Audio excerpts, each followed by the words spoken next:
Et salut à toi, bienvenue sur la chaîne de Kamaï Workshop, moi c'est Philippe. Aujourd'hui tu vois il ne va pas y avoir trop de suspense, la casquette est là, on va faire l'essai d'une KTM. Alors je suis assez content de faire l'essai d'une KTM, ça faisait longtemps, tu sais que j'ai eu 5 KTM et c'est une marque que j'affectionne aussi pas mal. Ils étaient dans le dur ces temps-ci donc j'ai pas voulu faire de vidéo parce que je me suis dit si jamais il y a un problème, faire une vidéo d'une moto qui peut potentiellement disparaître, je vais éviter. Là, ils ont l'air d'être sortis quand même un peu de la panade. Et donc, on va essayer aujourd'hui la KTM 990 Duke, modèle 2024. Je te montre ça tout de suite. Et voilà donc cette KTM. Donc, elle est ici en noir. Elle est en deux couleurs. Tu l'as en noir et puis tu l'as aussi en orange. Je te montre ici la photo de celle qui est en orange. Mais je pense qu'en noir, avec cette touche orange, ça lui va vachement bien.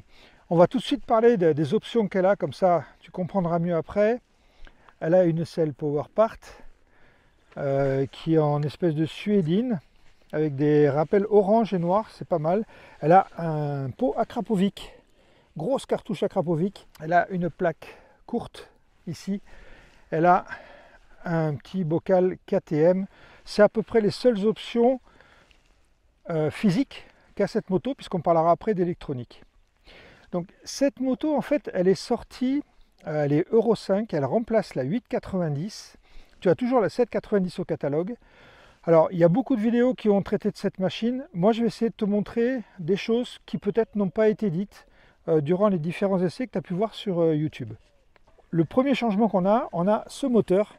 Donc c'est un moteur de 947 cm3, c'est 53 cm3 de plus que ce qu'on avait avant. Il fait 123 chevaux à 9500 tours. Et surtout, il fait 10,50 m/kg de couple à 6750 tours. Ça, c'est une des caractéristiques, tu l'as vu dans l'essai de tous les trails qu'on a fait.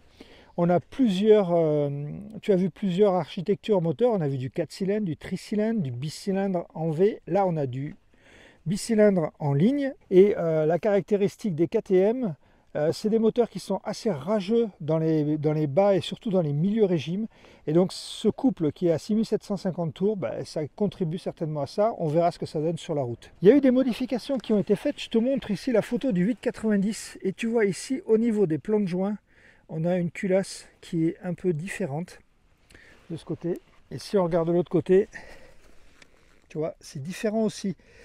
Alors tu sais que sur les 890, on avait des fuites ici au niveau des plans de joint. Donc à voir si cette modification vient résoudre ce problème. C'était pas bien grave, mais disons que c'était pas très esthétique. Donc là, on verra ce que ça donne. Pour l'instant, j'ai regardé dans les forums, personne ne se plaint de fuite sur la 990.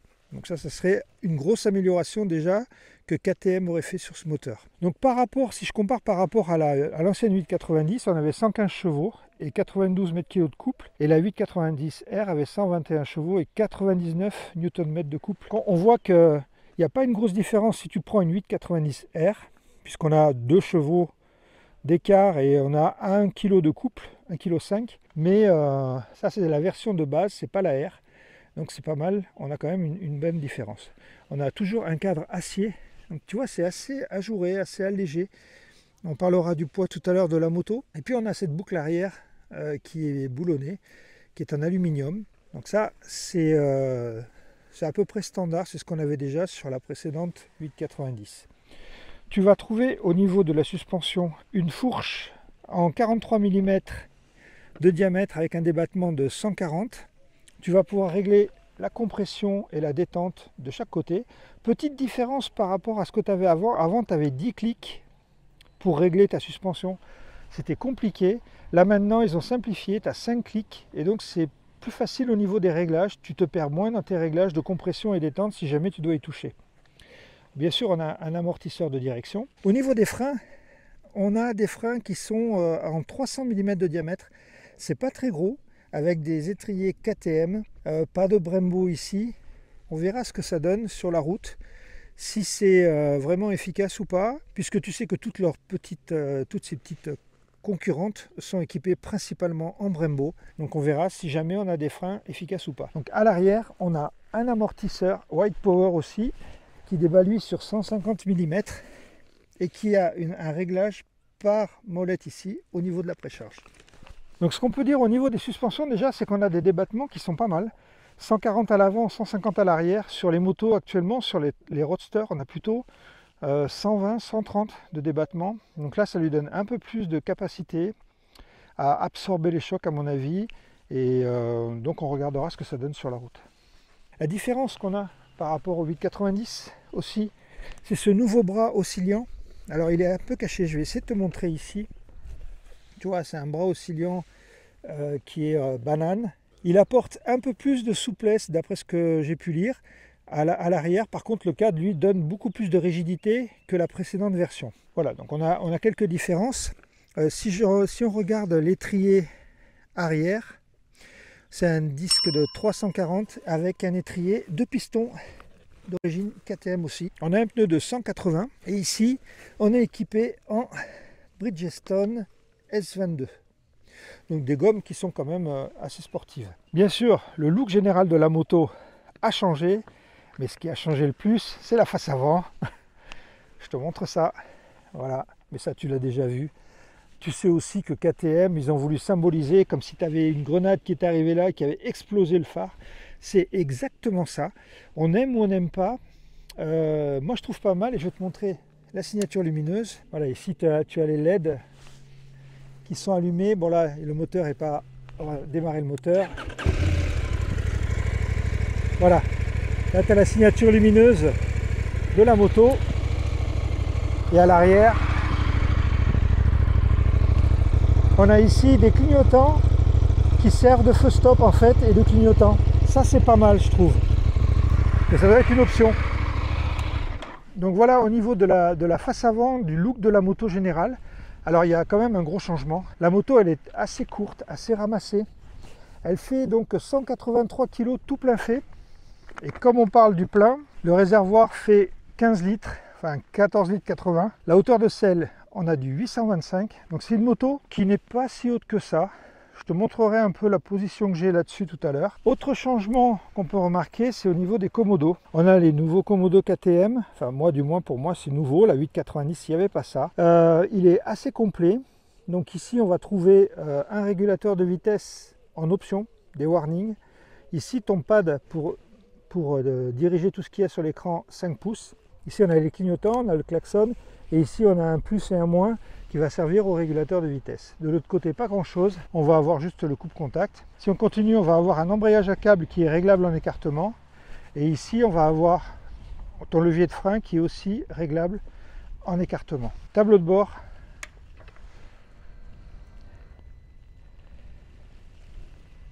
Donc, on a un tableau de bord qui est connu un peu sur toutes les KTM. On va trouver, j'aimerais bien enlever cette béquille, voilà. Ici, donc, on a notre rapport engagé, la température, les voyants moteurs. Ici, tu as ton contour, ta vitesse. Et ici, tu as ton traction control que tu vas pouvoir changer, on. Là, l'ABS en mode road et le mode moteur sport. Ici, tu as ton inclinaison. Alors, c'est une inclinaison à l'instant T et elle va garder pendant quelques secondes l'inclinaison. Mais si tu veux, elle revient aussitôt à la valeur que tu as actuellement. Tu as ton odomètre et tout ça tu peux changer, d'accord? Tu peux mettre ce que tu veux. Pour rentrer dans les menus, tu appuies ici et là tu vas avoir tes menus. Donc tu vas avoir ici ton mode de conduite, enfin, tes infos. Ici tu vas trouver tes trajets, ta consommation, tu vois que ça consomme pas tellement. Ici tu as tous tes réglages, tu vas pouvoir régler tes favoris et tout ça. On revient avec ce bouton retour. On va rentrer, on va faire les modes moteurs, voilà.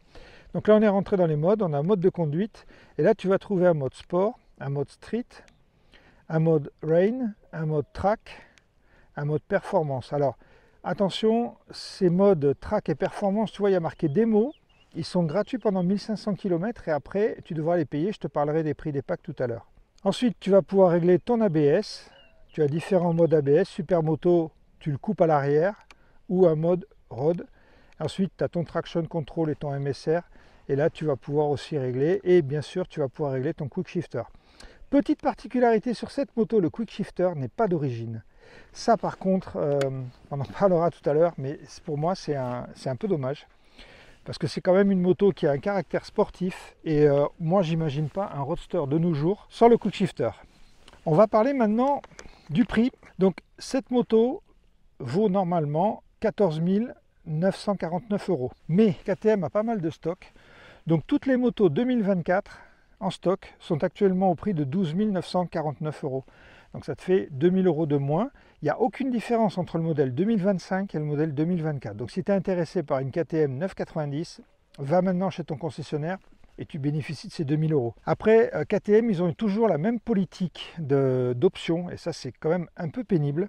Donc le Tech Pack dont je t'ai parlé tout à l'heure, qui comprend le Cruise Control, le MSR, le Quick Shifter et les Brake Light, ça vaut 987 €. Si tu veux les poignées chauffantes, c'est 271 €. Le Quick Shifter, c'est 351 €. Ça, c'est un peu abusé. Le Track Pack vaut 503 €. Le Track Pack, on va avoir un Launch Control. On va pouvoir changer des cartographies moteurs.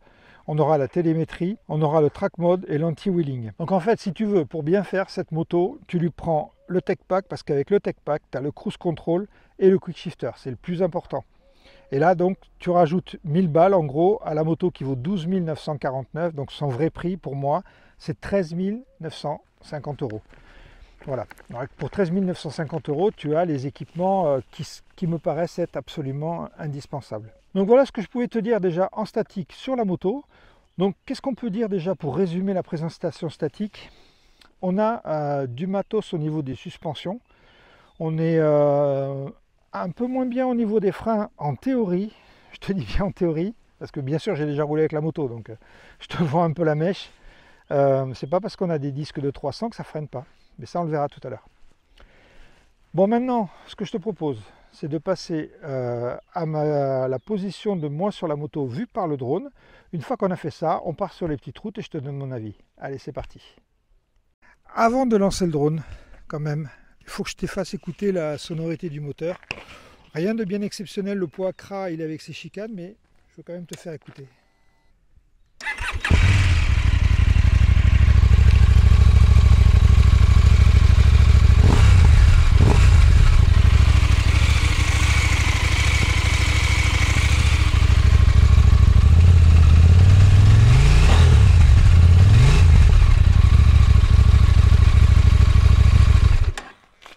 Alors pourquoi je voulais te faire écouter le son de la moto, c'est bon, bien sûr pour le pot, mais tu vois, il y a pas, c'est un peu plus sourd que celui d'origine, mais c'est comme d'habitude, si tu n'enlèves pas les chicanes, ça ne change rien.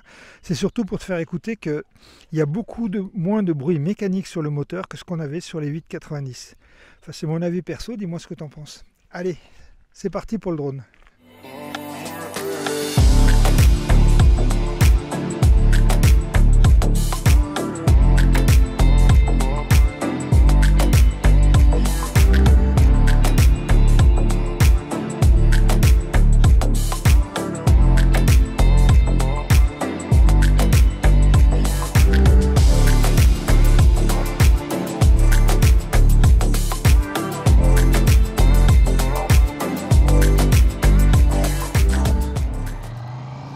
Allez, nous voilà partis pour le test routier. En premier lieu, donc, la position sur la moto, comme tu as pu le voir, elle est pas trop basculée sur l'avant. On est moins basculé sur l'avant que sur la Street ou que sur la 900 Kawa, pardon. Donc de ce côté-là, ça va. Les jambes sont un peu repliées. Là, c'est standard par rapport à toutes les autres motos que j'ai essayées.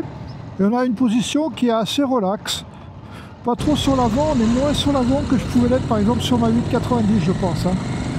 Donc, de ce côté-là, position, pas de souci.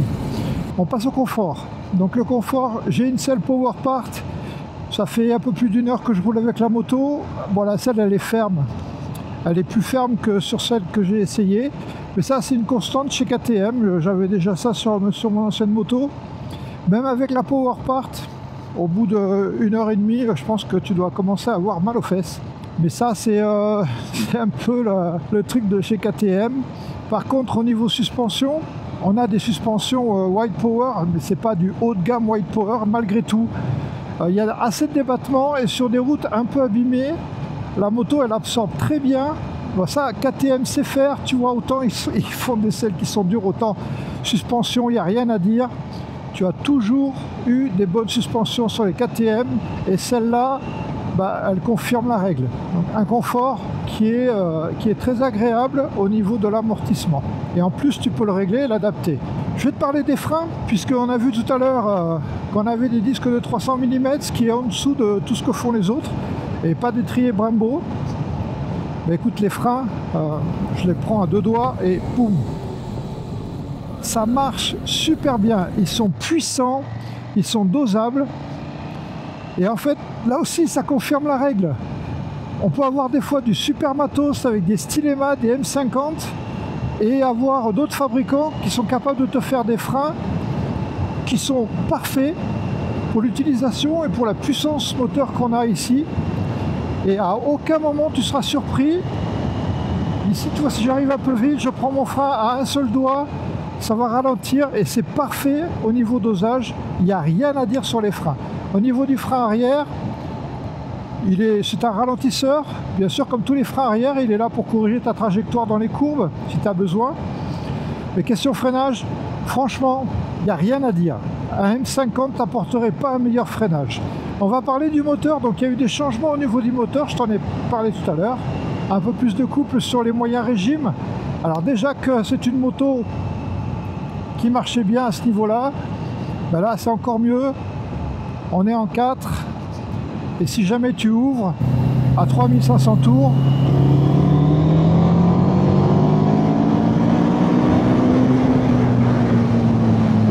voilà, t'as compris, ce moteur est hyper rageur, il est vraiment puissant, mais ça c'est la caractéristique des KTM et des bicylindres en ligne. Ils ont tout fait de par leur calage pour rappeler le V2.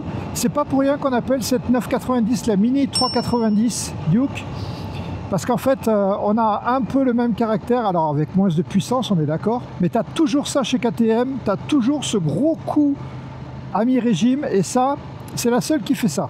Honnêtement, c'est la seule qui fait ça. Si tu cherches un moteur rageur sur les moyens régimes, tu vas chez KTM, t'es pas déçu. Par rapport à tous les moteurs que j'ai pu essayer, que tu as pu voir sur les vidéos, c'est celui qui en a le plus à mi-régime. Honnêtement, on va avoir des 4 cylindres qui vont surtout avoir en haut, on a vu qu'ils essayaient de gagner sur les mi-régimes, mais ils ne peuvent pas faire comme un bi parce que la cylindrée unitaire est plus forte sur un bi que sur un 4. Et même sur le Street que j'ai essayé la semaine dernière, le Street Fighter V2, il y a eu un gros gain sur les mi-régimes. C'est plaisant, mais il n'y a pas autant. Il n'y a pas autant que sur la KTM. Après, sur les hauts régimes, ça se vaut entre la Street et la KTM. On va dire qu'il y a tellement de puissance à bas régime que tu as vraiment l'impression d'avoir un moteur plus puissant, plus rageur. Ce moteur rageur, il avait des inconvénients à l'époque quand j'avais ma 890, c'est qu'il n'avait pas de souplesse et on était souvent obligé de mettre un pignon avec une dent de moins. Bon ben là tu vas voir, on est à 70 km/h en 6ème, ça cogne pas, je suis à 2500 tours et quand je vais ouvrir, ça repart. Donc KTM a fait des gros progrès à ce niveau-là, on a beaucoup plus de souplesse. Alors c'est pas la souplesse des 4 cylindres, ou même du tricylindre Yamaha, et même de la V2, mais c'est beaucoup mieux qu'avant, et du coup ça te permet de rester sur des rapports, tu vois, je suis en 5ème, tu sais que si tu as besoin, voilà, ça revient. Donc souplesse, puissance à mi-régime, ce sont les caractéristiques principales de ce moteur. Et à ça, tu y associes une conso qui est assez faible, puisque tu tournes facilement dans les 5,4 litres et sur la 890, c'était à peu près ça. Même des fois, je pouvais faire moins. Donc voilà, le moteur, je trouve qu'il y a un gain par rapport au 890 au niveau de la souplesse, et il y a un gain sur les mi-régimes. Pour moi, c'est net. Et parmi tous les roadsters que j'ai essayé sur le mi-régime, c'est lui qui t'en montre le plus.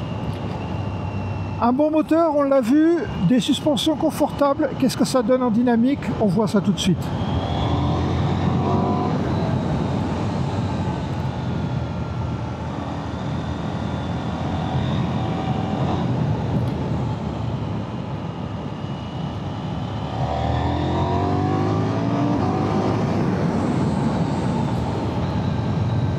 Tu vois, ça part bien.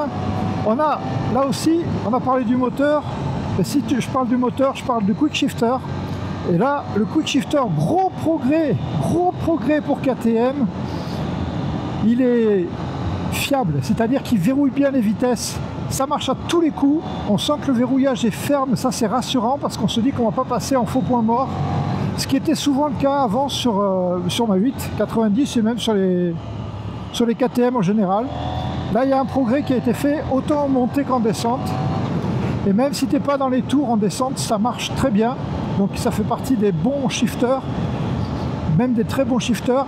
Ici, on a un verrouillage qui est plus ferme que sur les autres motos, mais qui donne justement de la confiance et on est sûr que la vitesse est bien engagée. Et quand tu es en dynamique, bah, c'est pas mal. Donc moteur, c'est parfait. En dynamique, tu as pu le voir, la moto, elle marche bien. Et en placement, si on parle des suspensions, l'amortissement est parfait, mais ça, KTM sait faire. Je pense qu'en châssis, KTM, comme Ducati, fait partie du haut du panier. Et tu es sûr d'avoir ce qu'il faut au niveau du châssis. Donc là, on est en évolution lente en ville. Ce que je te disais tout à l'heure. En troisième à 35 km/h, pas de problème. L'embrayage est très doux aussi. C'est un embrayage à câble. Câble ou hydraulique, actuellement, on ne voit pas de différence. À chaque fois, c'est bien. Et ça, c'est à noter. Les commodos, l'engagement par exemple du régulateur de vitesse, je vais te montrer ça tout de suite. Voilà, tu appuies sur ce bouton ici, hop, il est là, tu appuies sur plus, et voilà, il est réglé. Et là, tu es en quatrième à 74 km/h, tu peux passer tes vitesses, il ne saute pas. Bon, plus simple, tu fais pas, je pense. Donc ça, c'est quelque chose d'assez sympa. Malheureusement, c'est en option. Je t'ai pas montré un truc. Voilà. Ici, je te l'ai pas dit tout à l'heure, mais il y a cette touche qui s'appelle C là, qui est un raccourci. Je sais pas si tu la vois bien, je te la montrerai en gros plan. Cette touche, c'est un raccourci, tu peux la paramétrer si j'appuie dessus. Clac.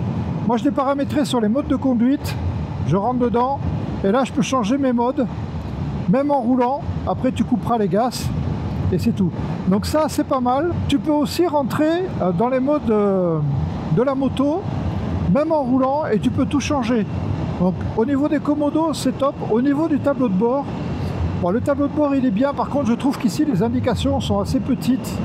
Du moins pour moi. Après, peut-être pour toi, ça sera mieux, mais moi, j'ai des lunettes pour voir de loin. Donc si tu veux, mon tableau de bord ici, pour voir mon inclinaison, c'est pas évident. J'aurais préféré des indications un peu plus larges, mais sinon c'est parfait. Autre point dont je t'ai pas parlé, et puis j'en ai pas entendu sur les vidéos, il y a 0 vibration sur ce moteur. Il me semblait que le 890 avait un peu plus de vibration que ça. Là, c'est pas le cas. Tu sens vraiment aucune vibration. Et du coup, la moto à ces vitesses-là, elle est confortable. Bon, bien sûr, tu n'as pas de protection, mais ça c'est normal, tu es sur un roadster, mais je trouve qu'au niveau confort général, pas de vibration. Au niveau dégagement chaleur, aujourd'hui il fait pas très chaud, mais malgré tout j'ai tourné quand même pas mal de temps et puis j'ai poussé un peu la moto, il n'y a pas de dégagement de chaleur constaté au niveau des pieds. Le catalytique, le pot catalytique, je te montre sur la photo là, tu vois, il est en arrière des repose-pieds. Ça, mine de rien, je pense que ça peut jouer pour éviter d'avoir trop de chaleur, puisqu'on sait que les motos en Euro 5, elles ont tendance un peu à chauffer. Voilà ce que je pouvais te dire sur cette moto. Qu'est-ce qu'on peut dire dans les points positifs? Le moteur est semi-régime, c'est un des plus puissants, mais ça, c'est pas un scoop, hein. KTM est connu pour ça. Donc il est puissant sur les bas régimes. Il reprend bien. Il a gagné un peu de souplesse. Alors ça reste pas aussi souple que le tricylindre Yamaha ou que les 4 cylindres Suzuki, Kawa ou même que le V2 de la Multi, de la Street Fighter. Néanmoins, ils ont fait des progrès. Le moteur, c'est un gros point positif. Suspension, frein. KTM démontre ici que des fois, il n'y a pas besoin de mettre beaucoup d'argent pour avoir quelque chose de top. Tu ne seras pas déçu avec ces suspensions. Il y aura certainement la 990R qui sortira, donc là, ça sera encore amélioré. Mais déjà là, c'est parfait pour moi. Donc, une fois qu'on a dit ça, on a aussi les commodos qui ont été changés. Le look général de la moto, alors là c'est particulier, hein, tu aimes ou tu n'aimes pas. KTM a toujours été clivant là-dessus. Moi j'aime bien, bon, ça te différencie un peu de la masse. Il y a quelques marques qui font ça, il y a Ducati, il y a KTM qui change un peu le look des motos. Il y a Suzuki aussi qui a fait des efforts avec la 8S et 8R. Après voilà, les goûts, les couleurs, on est d'accord que chez certains ils détesteront, d'autres apprécieront. Dans les points négatifs, on va dire qu'on a un confort de selle qui est un peu ferme. Après, c'est pas non plus dramatique, hein, on va pas croire que c'est une planche de bois, mais on va dire que c'est plus ferme que toutes les autres motos que j'ai essayées au niveau des roadsters. Les chiffres au niveau du tableau de bord qui auraient pour moi mérité d'être plus gros, mais encore une fois, c'est pour moi, ce sera peut-être pas le cas de tout le monde.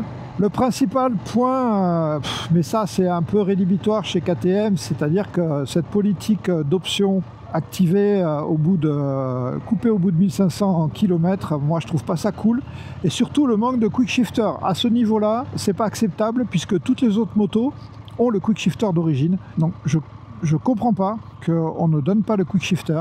Le seul avantage que tu as, c'est qu'actuellement avec la promo de 2000 €, pour 13 950 €, tu as une moto avec quick shifter régulateur de vitesse, et là honnêtement c'est pas mal. Par contre, quand elle passera à 14 400 et quelques et que tu devras rajouter 1000 balles, là je pense qu'elle sera pas bien située, ça serait un peu dommage.